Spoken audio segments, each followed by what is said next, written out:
আসসালামু আলাইকুম। মোরা আসলে হয়েছি বরিশালে, তো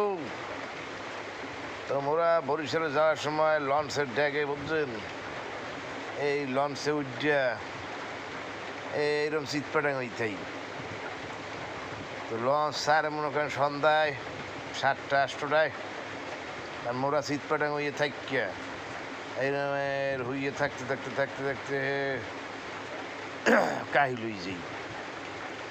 তো এক পর্যায়ে রাইতের 9টা 10টা বাজে। তো মোরা তো আবার ওই যে বুঝছেন নাই আড়িপাতিল লইয়া, এই আড়িপাতিলে বই যে ভাত লই যাই ড্যাগে হয়েছে বুঝছেন। এই ভাত 9টা 9:30 10টার দিকে মোরা সব ব্যাগগুলো মিললে খাইয়ে এখন নাক টান হইয়া, শরীর টান হইয়া একটা ঘুম দিই। তো চোখ মেলতে মেলতে দেখি ওই যে মোটামুটি গাড়ে আই পড়ছি। আর আল্লাহ, নাম নাম নাম। তো সবাই মিললে মোটামুটি নামে যাই গাড়ি বসকে লইয়া, কারণ ওই যে নামই তো আছে বরিশাল খেতার গাড়ি বুঝছেন না। তো গাড়ি বসকে লই নামে যাই। নামে যাওয়ার পর মগো আত্মীয় স্বজন যারা আছে মগর রিসিভ করতে হয় আর কি। হেরাতে আইয়া তোরা কেমন আছো? আরে আল্লাহ, কতদিন পরে তো করে দেখলাম, কতদিন পরে আসলে তো করে দেখতে খুব ভালো লাগতেছে। সোহেল তুই কেমন আছো? তোরা কেমন আছো?